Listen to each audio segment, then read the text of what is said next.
Voilà la famille, on parle plus tôt, on vieillit, les savoirs ne mentent pas.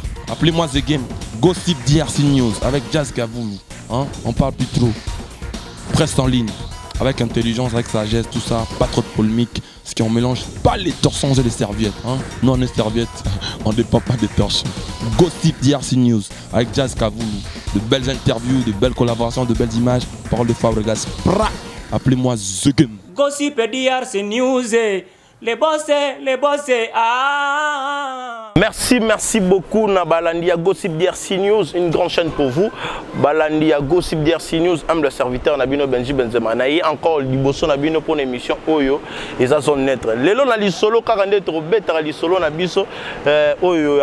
On parle de tout sauf rien. Bomona qui nenge et sala qui effectivement na mona ba remarque na bino pour s'inquiéter belé na émission Oyo to leka. Nenge to sala ka émission bomona qui bien na émission de Sala qui n'a Thierry Mombaya le pharaon et puis na l'ende le nengi to solo là qui baye oyo balanda qui ne to sala émission qui toko effectivement na bango ne to sala kaka tour ya ba chroniqueur ya ba animateur à télé to meka ko sala on peut na ken piana mais to mona ki ezaki moyen un peu kilo pona ye ken piana ezaki moins difficile parce qu'il a comprendre qui intelligence ezanga qui est pour à comprendre niveau ya maramto solo la bono mona ki bozo bateau bo BBC o ken piana nga BBC sa réputation na biso alors ba fan nga bolanda ki ngai vraiment na moni ba remarque na bino ko lela na bino bozo comprendre eza na mutu na nga na eza na mutu ya ken eza différent et puis na nenga qui normal bo yani ki yura ça les fort là que ça bon que tout ça non ndenge monter même ndenge monter ya tête to appelle ndenge monter na ken piana ya ça na bozoba nga na la vérité alors lelo yo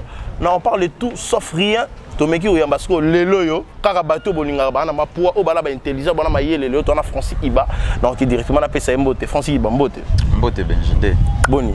Alors lelo to ami Francis Iba parce que na yo comprendre que tout ça sous une émission ba zobate tout ça l'émission sous na bato mi tout eza bien té parce que bah au kitsa niveau na biso effectivement biso zo attend na biso va na classe to ebite soki atanga na mboka to na Équateur to na nini parce que ils ont ça la soni ya biso to telema liboso ya bato Francis Iba lelo na grande émission na biso eza on parle de rien sauf on parle de tout sauf rien lelo yo Francis Iba na ebige oza congolais le rwanga pour na ba vrai congolais faut ça bon vrai congolais to ba d'abord pour moi au congolais parce que moi to ebibu moi na bel tantôt na congolais au moins attention accident moi ça quelque part moi mutu moi wanege oh muluba moi ça l'accident oh muluba moi ça l'accident na congolais mais bon ça va pas congolais so pour ba vrai congolais faut aller un vrai congolais to ba vrai congolais na carte d'identité un vrai congolais carte d'électeur soit carte d'électeur aux vraiment citoyen congolais, aux remplir les critères de nationalité qui est un vrai congolais. Mais tout le monde a une carte d'électeur étranger, on a vu sur l'intérieur, on a Camerounais, Nigeria, la carte d'électeur. Bon, moi je ne peux pas affirmer, mais en ce que je sache, par définition, vous voyez que vrai congolais, Azali Moutou Oyo, Abotami Awana Congo. Ozolanda abotami awa na Congo azui carte d'électeur na ye awa na Congo c'est celui-là un vrai congolais aza makila na mboka na biso awa mais carte d'électeur zo yede biso ka pona voter mais ça carte mais on des cartes d'identité na biso basale la biso tilelo yo à part carte d'électeur carte d'identité mais non basale la biso ba tindela ba $200 ba tindela ko na ni na carte ni et puis ben j'ai biso carte d'électeur ka donc voilà il y a des cartes d'identité na biso alors toi Francis Iba mboka na biso Congo tona ba grande difficulté ba baso ko on tala biso libanda ba yé biso to vivre na Congo o na piaka ya Congo biso to supportango na pasi ya Congo na masasi ya Congo na ba jour férié ya Congo to vivre na to du jour on est ba lelo yo soki l'unité au bukate lelo yo oko lobani ndi to vivre na to du jour c'est dit congolais passe neza ka to du jour voilà bon moi je crois que le pays va très mal. Tu vois, ce que mboka na biso ezaki kotambola ndenge ba mboka mususu. Tu vois, il y a des pays africains parce que on peut pas dire aujourd'hui que non ba pays oyo ba longa ba makamususu il y a que des occidentaux. Même ici en Afrique, il y a des pays où des gens vivent mieux que nous les Congolais. Biso ba Congolais, le pays va très mal. Mboka ebeba, yango zo mona tozana ba difficulté wana. Ezo senga que non, papa il faut bima, tango bimi, OK, aux moi quelque chose. Yangonde ko permettre yo ozonga na ndako peu importe l'air nde ekosala ke mama pelisi mwa mbabula obani mwa kolamba mwa nini mwa mafuta bozwi bolie ezali faute ya mboka ezali faute ya eloko mosusu te parce que le pays va très mal ba politiciens baza mitema mabe bato basimbi mboka bazo gouverner biso pona ba mbongo ya ba poche na bango na ba famille na bango et non baza na souci ya peuple te yango mona que le pays va très mal et c'est une histoire qui date de très longtemps aussi parce qu'aujourd'hui si on doit culpabiliser les gouvernements en place et ça a une importance mon côté mais mboka o ebeba depuis kala le pays va très mal yango mona que bato bazo vivre na ba taux du jour bongo il faut obima pour olia tu vois ba assurance malade des raté nini tout ça ils ont raté tu vois donc bato bazo lia na pasi bato bazo futa banda kuna pasi bana bazo tanga na pasi bana musu bazo tanga il y a des écoles ici à Kinshasa zo mona que non bazui ka brique ba chewana bazui ban moi libaya moko ba che et des bana ba vandi balandi pe court tu vois le pays va très mal il y a on zo mona que tozo vivre na ba taux du jour ndenge zo loba wana le pays va très mal il y a place musu ba courant et commenté il y a place musu ba souffrant na mai ba somba même na mai ouais il y a somba ya pamba et pays za bienté et ça na biso pas si parce que biso to vivre na mboko bon ba occasion yo zo mona congolais ko vivre mieux te na mboka ne ko vivre ailleurs mais Francis ba toujours on a ya o toza na ba problème to na mboka o effectivement to mona tango mili pour dernièrement au les cas lipe matai 300 au kakian oui na kakian et puis il y a des gens bando somba na bango to tikala ika na to ana lipe 300 ko to mona ke sala ki même makambo yo ko ba moni na likambo wana nyonso mais na koloba ke quelque part tu vois ya on azoloba mboka oyo ezotambola tellement mabe désordre ezana makambo nyonso so talile msu na ba pays africain msu bazalaka soki ata lipa et mati ata moi ba centime moko mati na lipa tu vois que les gens bazana na balabala pour ba marcher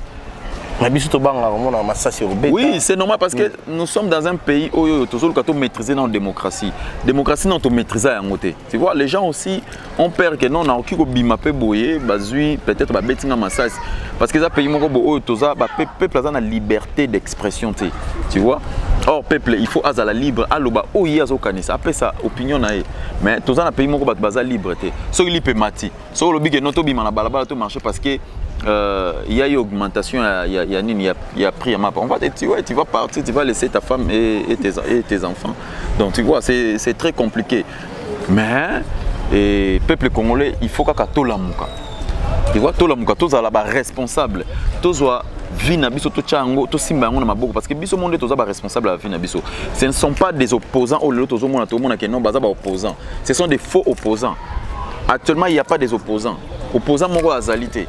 Donc bango nyonso bazana bango ka bato moko bazo envier ka ba koma na majorité bango pe bazo bambongo bango pe batonga banini peuple ndé les vrais opposants c'est le peuple biso moko ndé toza ba peuple biso moko ndé toza ba vrais opposants parce que c'est nous qui souffrons biso ndé tozo souffrir biso ndé toza kolala nzala biso ndé tozo tambola makolo biso ndé tozo zanga courant biso mo ta la place tozo sala net émission tu vois donc le pays va très mal mais biso ndé toza ba victime il faut tozo makambo na biso en main to téléma.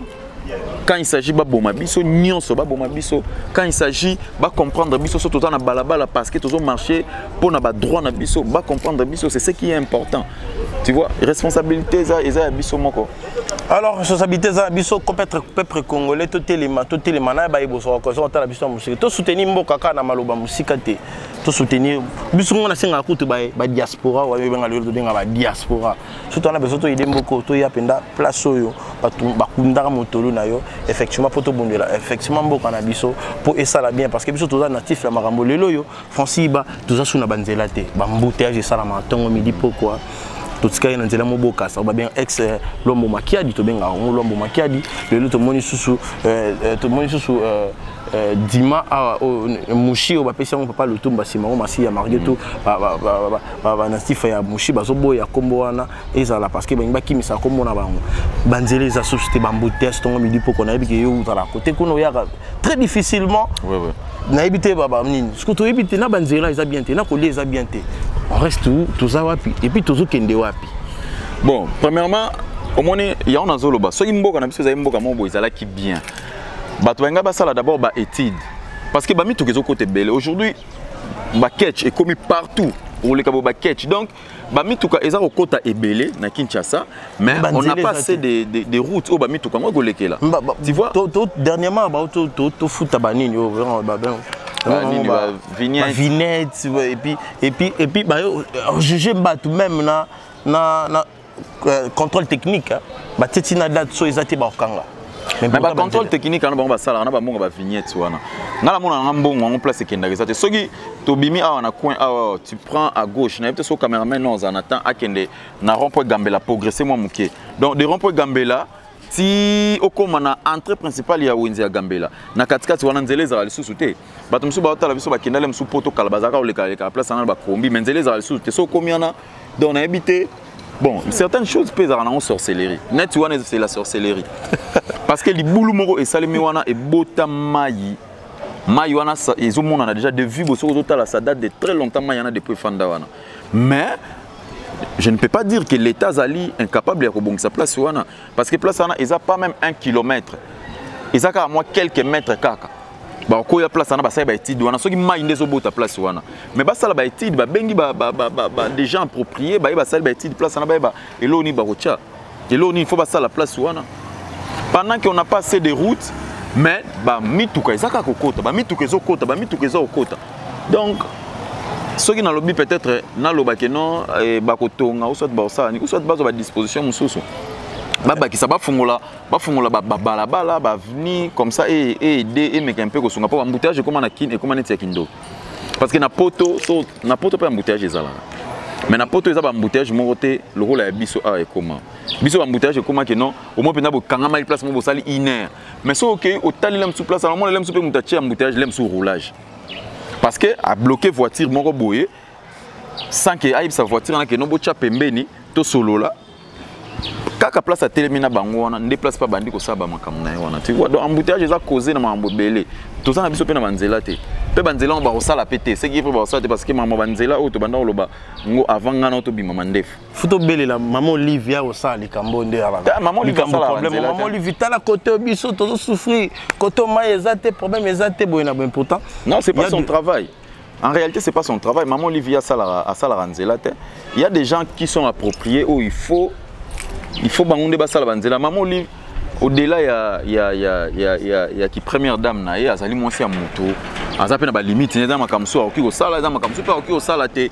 Dans ba ONG na ya s'occuper na ba fimère, azo s'occuper na bana ba orphelin tout ça. Wana ba biloko na moko privé mais makambo etali ya l'état ou makambo etali nini que net il kamo bo ya nzela maman Olivia ya trouver biso solution to la biso nzela non ezala ratin a to la biso nzela na mbongo ni oh mais na mbongo ni il faut qu'on se le dise maman Olivia to la biso nzela na mbongo ni balabala l'état nde il faut tonga balabala non parce que maman Olivia to la biso balabala na mbongo ni faut comme maman Olivia on sait ça biso koto to trouver solution na mboka na biso et ça la pas si to tika ko benga ba oyo baza concerné te ya ko sala makambo ba ko sala te to tika mutu à la place na ye et puis mutu na place na ye responsabilité na ye na oyo etalami maponami na ye parce que to pona bino bo ali boso na biso po to zala bien bo bati la peuple congolais zala bien parce que congolais azaka na besoin adamé te apena besoin mo banzela bien ali adamé a sala mamba bien et puis à vivre très bien na mboka na ye sala bien comme je suis avec Francis Iba awa on parle de tout sauf rien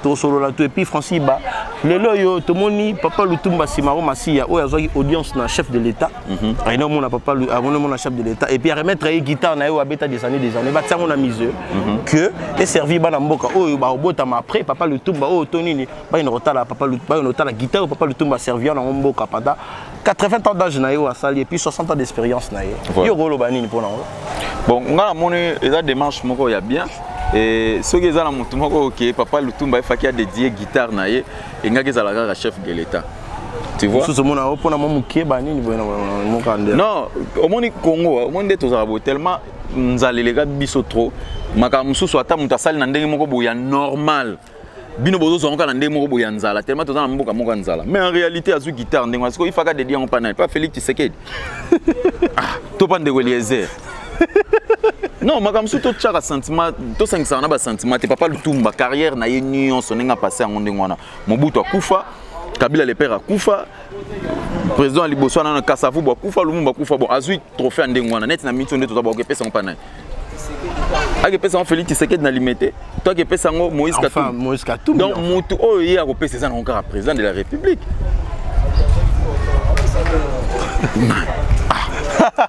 Alors Francis Iba, il était clair avec vous pour nous expliquer bien ok ils ont chef de l'État des valeurs et mettre guitare na jouer pendant ton âge.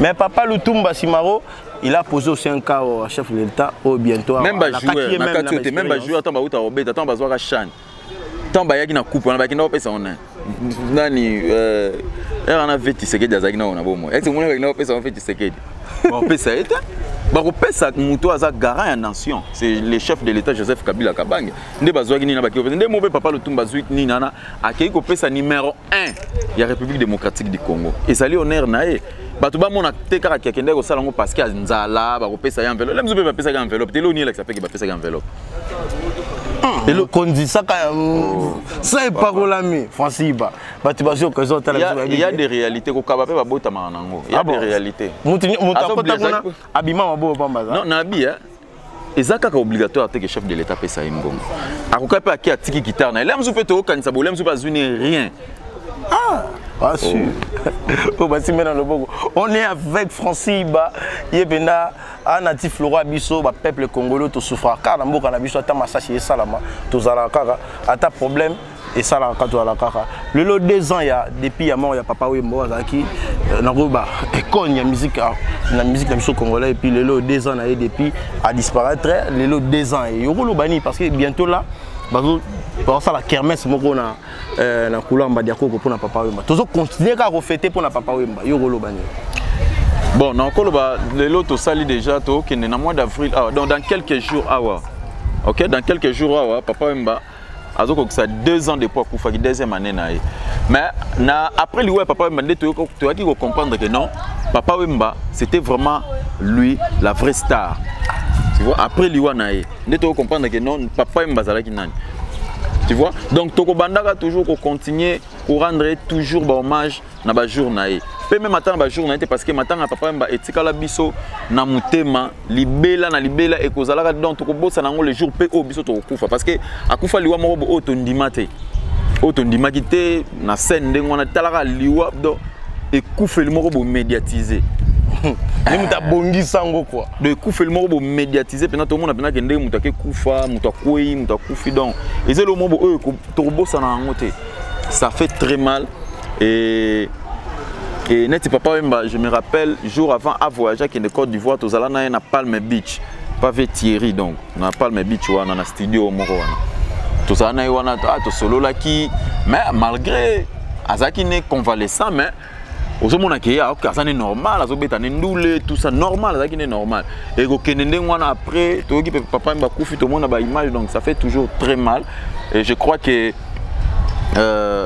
Torozalawana pour na kokanisa sur papa Wemba pour na biso pour na bato mso ekozala jour ya esengo ba mela balangwa et ba découcher mais pour na ngai eza jour moko bo na ki o mela kutu masanga te na ki pe ko découcher te OK parce que eza jour papa Wemba azwaka trophée ya meilleur artiste du monde te eza le jour où papa Wemba akabwana ki na biso donc c'est un jour où ya mawa ya pasi eza jour mo na tongo bokei mince après mince wana boki kozonga boza pena na position moko boye ke ya bien te parce que bozo kanisa na position à mawa. Moi je pense que so ba osala on ndenge wana eza bien mais so eza ke ya so pe ba musique ba ya ko beta en mémoire ya papa Wemba wana ezala bien mais so eza pena ke bato msuba osala lango ba programme ba beta lango mangola bato msuba osala lango ba programme balata ba chaba kabelo ba sala nini wana nde mabe donc on a faux quoi. Alors tout le monde équipé la première année ya papa Wemba tanga kufaki na rond-point wana oiza écoute ici avenue Oshwe na avenue du stade basalaki moi Pierre to bataki moi Pierre Mongo la saki ba monument ya papa Wemba jusqu'à maintenant dans la 2e année tiso na no bati ya ngote Francis je ne sais pas so le kapende là wana oyo mona même ba comment même na kombo mais tisko monument ya kate ce que banango fait ba chango gouvernement parce qu'il y a des garants parce qu'on est là au cameraman non ça va insérer au bato ba mona et ça l'idée après libulu on essaie déjà plus de 8 ans papa Wemba au 10e année libulu wana libulu mo ezana nka kolongwa ti n'est pas va mutuka na ba sali te bongo ni na papa mande ba osala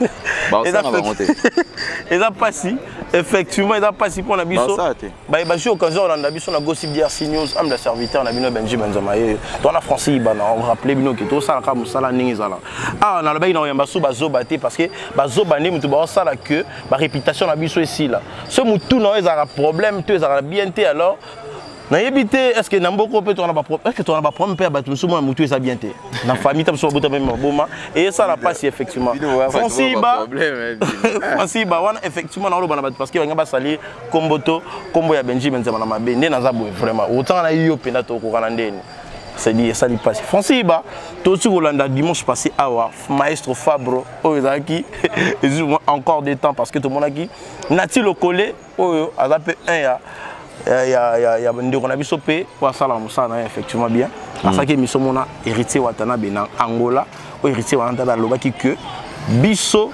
prince en ligne auto masque quand même be mission na biso ya mabe pour na créer ba conflit et puis ba bino o boleka na TV bino kutu bwana besoin ba BST o biso to sana ngo besoin pour to masquer to créer ba rancune mo zanga tina a poser ki bino lo monke bino bo za permis na ba artiste yo po za permis na faire rigolo ce qui permet de faire rigolo, tant que tu fais rigolo, il y a des gens qui on appelle ce exemple, tant que tu as place où on a couru les cas un peu bien. Que tant que tu fais rigolo, à solo l'arabien, tant que tu as mystère falli pour pareil mago. On peut même placer à ça la pont, les artistes on a nani, bas solo la bien. Côté on a passé sur charge on a lobby ba autour nani, yo rolo banini à propos ba musicien, ba ranking na ba musicien, ba big ba tout ba rappeler na ba musicien. Oyo baninga ko pousse à ranking comme monene. Yo rolo banini pour là. Bon, na banda répondre na lycée c'est moko oyebi moi c'est na mobali soki balingani soki moi matata ezali na ndako oyebi mutu nini moi saki ndaka komona po ya ko calmer mobali na ye mutu o mobali na ya considérer la plus je pense que comprendre le mot donc ba musicien ba guerre na bango bazawana biso ba chroniqueur o bazali censé o pe bazali na pouvoir ya kofandisa babongisa bango zaka ba chroniqueur o bango ba considéraka.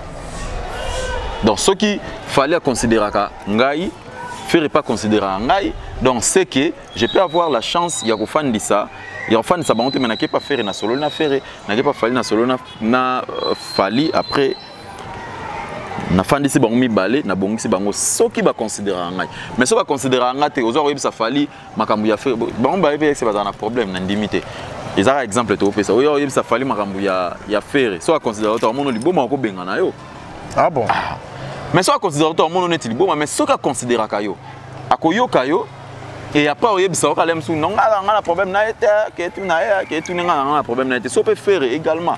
Donc il dépend de la considération aux artistes azali nango vis-à-vis na yo. So qui artiste azo considérer yo, sache-le très bien que tu auras la chance il y a ko sangisa les deux artistes au bazali na ba problème. Mais si on va considérer aux ana chance wana te. Donc moi je crois que héritier il peut avoir raison. Il peut avoir raison si seulement si tu es considéré et au qui peut que les deux musiciens au bazo au Canada. Effectivement, 42 Francis Balobi, et ça Moussala au héritier va t'amener Pesagi, Bisoto Sala yango effectivement bah il va zapper. Mais tout le monde a maestro Fabro ou à sa émission na Nati le Collé, ça fait un bon temps que maestro Fabro Bisoto yebi que na Nati le Collé bah solo là même pas. Au écoute Nati le Collé à l'oba même que l'émission là qui fabrique va coûter en Angola BTK. Une grande surprise c'est dimanche. Avant moi, il faut pas voyager. À cette émission, il y a Nati le Collé, mais moi, je n'ai pas compris. Sur les acquis, les acquis sur l'émission, c'est comment des débats. Parce que, oh, Fabrice Abando, Nati le Collé, Abando, nier. Et puis, Nati le Collé, tu as beau même que, il y a musique, il y a musique, il y a Fabrice, il y a Michel Fabrice, c'était un cursus, la bombe du maître, et tout ça là. Et tout ça là, Makambo, tout le monde a dernièrement, Zigida, Makambo, mais il y a bien eu un et puis il y a mieux même que, disons, Full Boss, ou auto a trophée la meilleure chanson de l'année, trophée en existant. Et comment il y a moi débat, moi problème, Nicolas, j'espère que tu as gagné ça. Alors, bon. Pour les artistes, comme il y a une guerre, bon, tu n'as pas journaliste. Et comme Pembeni, que mission de la guerre est journaliste. Pour journaliste, ça a une mission telle. Et comme la guerre, tout le monde a eu sur Twitter, sur les mission, il y a un débat, moi je ne sais pas comment dire pour ça. Francis, mon commentaire pour moi, je ne sais pas. Bon, et là, on a au départ, eza faute na biso moko ba journaliste, hein, tu vois, eza faute na biso moko parce que tomi comme tolukaka objectif na biso koma biso pe to koma ba star. Pendant que ba musicien pe objectif na bango zalara bango pe bakoma ba star. Vous comprenez? Ngabo naza journaliste mais nazo rêver que ngape na koma star. Depuis que Pomba Niance, il n'y a pas de rêve qu'il y ait un comme star. Aujourd'hui, on a que na biso na ba ministre to comment na objectif moko. Or, biso de toza ko cha bango mulunge na ba objectif na bango. Est-ce qu'un journaliste il faut azala star? Qui star entre ça les yani? Qui star entre ça les yani? Bah tu peut-être pas confondre. Quand on a peut-être tout le monde dans chapeau la tilnet à saliboye qui est unité. Mais na kati ya vie professionnelle na biso net nga na besoin te na comme star. Souci na nga ezali ke na passer ba information ba téléspectateur na ngai balanda ba fidèle na nga balanda bazala informé ki ba vendre place moko bo ah to kaki nini moko bo wera sala ki boy. Ah otaka on émission ah te na landa ko pa Francis Iba. Fierté na nga ya ngwana. Souci na nga ya ngwana na vandi pe place moko bo nazoleka na balabala bato ba Alexandre ba ta journaliste total raé atala msana kitoko. Souci na biso ya ngwana. Donc tozala totikala na ligne na biso totikala ba ministre bazana bango ba star baza bango tokokana na biso na bango te. Tu vois, tokokana na biso na bango te. Et moi je crois que ndeko na ngai Fabregas na confrère na nga na ti lokole bango mi balé bayebi peut-être le oni ne kabola bango o nga peut-être na yebité mais bango mi balé bayebi le kabola bango pe le kabola bango wana peut-être ceux qui n'attaquent émission mais ceux qui peut-être il y a eu dépassement de langage. Donc c'est que c'est pardonner qui n'ont bien été. C'est que malgré ça que mission moi haine ezaki na Fabregas pas na haine na ti lokole pas na normalement haine na tu vois. Ce que zalaki ndengwana que moi déplacement ba langage ezalaki mais so ezaki na bongo te là je ne sais pas mais ça dépendre par rapport ya ba conflit moi amiki ezalaka nango nous sommes des humains place bato bazali makambo ezalaka kaka. Alors merci cher internet Oina Francis Iba Oyo Asara na Congo TV et chaîne na biso monene na une grande émission les dimanche na 15h. Oui, on a 15h expression émission monene Francis Iba ba jouer occasion Orlando. Moi 2 personnes 3 personnes et ça un peu bien 40 to lingara Francis Iba. Voilà, na pesi massa na ngai Hervé Samba. Na pesi massa na ngai Hervé Samba garçon naturel de Paris et na pesi Béni Samba, la star en Jésus-Christ. Na pesi sous Daniel Zibili. Daniel Zibili. Zibidi. Oui. Comment va l'ouvrir Daniel? Merci, on était avec Francis Iba, Kakane Tolingara. Tout basé au Kazo Landabiso, effectivement, un des serviteurs, Nabino Benji Benzema, garçon vitaminé. Moi, je suis vitaminé. Nami la raté. Nabotama Bongo, je suis vitaminé. Avec Yannick Yora, merci. Oh, Yarina Sima. Et puis, merci Nama Salangai, Daniel Zibidi 94, Motemaya, Madoboula. Il y a merde, Madonna, bien. Et puis, David Loutete Gavoucho, il y a Willy Mouché du Code Amboka. Et puis, effectivement, la Tchèque Congo, la taille majuscule. Dans les trop. Pour s'abonner et belé na Gossip DRC News, la grande chaîne Nabino, un serviteur Nabino, Benji Benzema. Ciao, merci. Voilà la famille, on parle plus tôt, on vieillit, le savoir ne ment pas. Appelez-moi The Game, Gossip DRC News avec Jazz Gavoumi. Hein? On parle plus trop. Presse en ligne, avec intelligence, avec sagesse, tout ça, pas trop de polémique. Ce qu'on mélange pas les torsons et les serviettes. Hein? Non, les serviettes, on ne dépend pas des torsons. Gossip DRC News avec Jazz Gavoumi. De belles interviews, de belles collaborations, de belles images. Parole de Fabregas. Appelez-moi The Game. Gossip DRC News. Les bossés, ah.